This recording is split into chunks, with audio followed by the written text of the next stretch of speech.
Tahsinul Quran metode Iqra ini.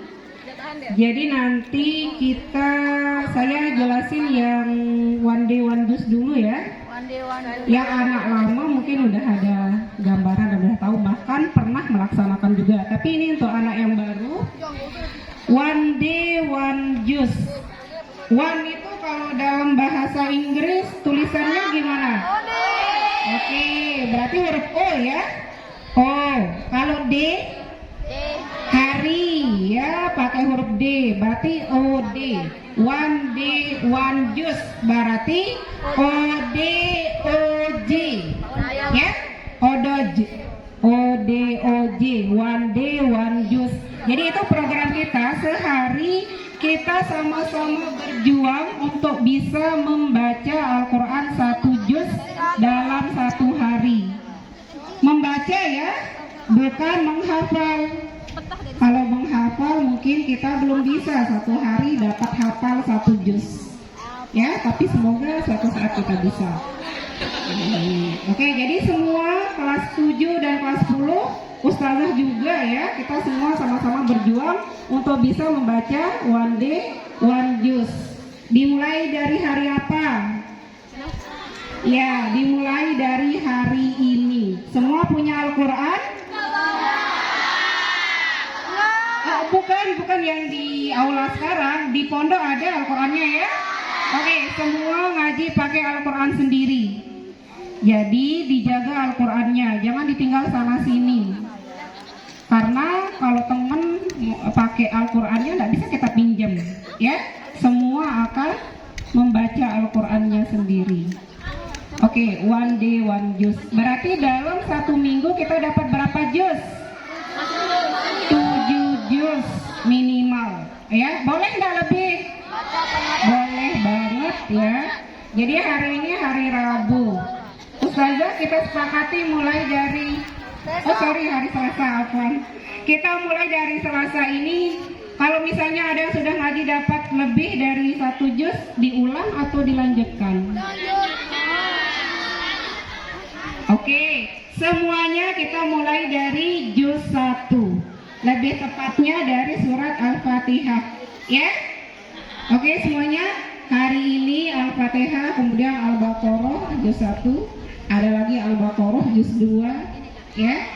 Hari ini terus hari Sabtu ada pelajaran Al-Quran di jam ke-5, 6, 7. Nah, pada hari itu nanti setiap santriwati akan melaporkan hasil bacaannya ke ustazahnya yang ada di kelompok kalian itu, ya.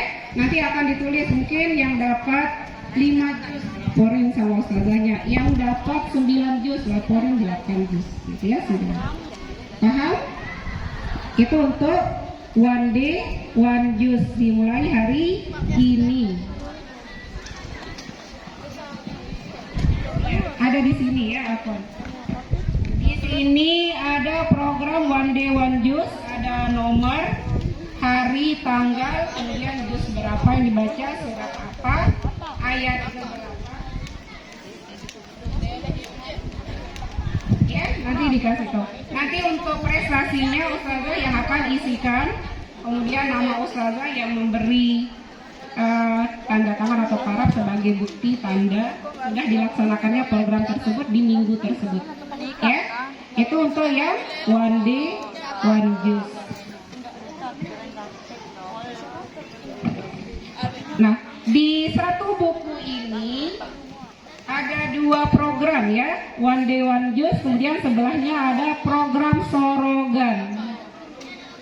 Oke, yang program sorogan itu Bu, yang tadi sempat dijelaskan sedikit sama Ustazah Andri, bahwa ketika program ini nanti sudah berjalan dan ada kelompoknya, misalnya yang di jilid 1, 2, 3 akan mengaji sesuai dengan jilidnya itu dan disimak satu persatu oleh ustazah pembimbing yang ada di kelompok itu. Nah, itu juga nanti akan terisi di program sorogan ini, ya. Jadi semua harus dapat disorot, disimak sama ustazahnya langsung. Setelah selesai untuk semua lembaran-lembaran di Iqra itu, lalu diadakan EPTA, Nah, di program Sorogan ini juga nanti harus tertulis di sana ya. EPTA-nya di halaman berapa, nilainya berapa, boleh naik atau tidakkah menurut ustazahnya. Ya, itu nanti isinya nih. Dan untuk buku prestasi ini disediakan di koperasi nggak saja? Ya, nanti dicari di koperasi ya, dibeli sendiri. Kenapa harus dibeli sendiri? Dulu pernah diberikan oleh pondok, ternyata hasilnya kalau diberikan oleh pondok itu tidak ada rasa memiliki dari kalian itu. Ya, dibuang sana sini, ketinggalan sana sini, hujan panas dibiarkan saja. Ya, makanya diminta untuk beli sendiri supaya ada rasa memilikinya dan mau bertanggung jawab terhadap barang kalian sendiri. Ada yang kurang? Jika ada yang kurang, tolong ustazah yang lain melengkapi. Itu saja dari saya. Sama satu lagi Afwan, ada untuk panduan tahsin ya ustazah? Oh ya Afwan, ada dua berarti nanti ya yang harus kalian miliki. Ini untuk panduan tahsin, isinya materi-materi yang kita pelajari. Ini juga ada di koperasi, nanti dicari ya di koperasi Putri 1.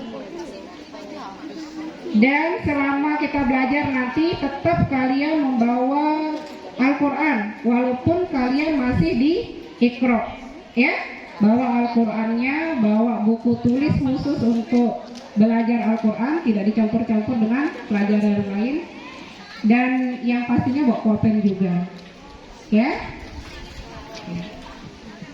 Karena ketika teman kita disimak oleh ustazah, kita belum dapat giliran, maka tugas kita adalah untuk membaca-baca dulu Iqra yang akan kita disimak oleh ustazah kita, dan kalaupun yang sudah itu nanti akan membaca Al-Qur'annya ataupun menulis Al-Qur'annya di buku tersebut. Ya, menulis supaya kita terlatih dan biasa menulis yang berbahasa Arab, dalam hal ini Al-Qur'an. Biar di akhir nanti semoga tulisan kita bagus. Ya. Tulisan kita yang bahasa Indonesia bagus, yang tulisan Arabnya juga bagus. Itu saja dari saya, ustazah semua yang ada di sini. Jika ada yang kurang mohon ditambahkan dan dilengkapi. Syukran ala ihtimamikunna. Assalamualaikum warahmatullahi wabarakatuh.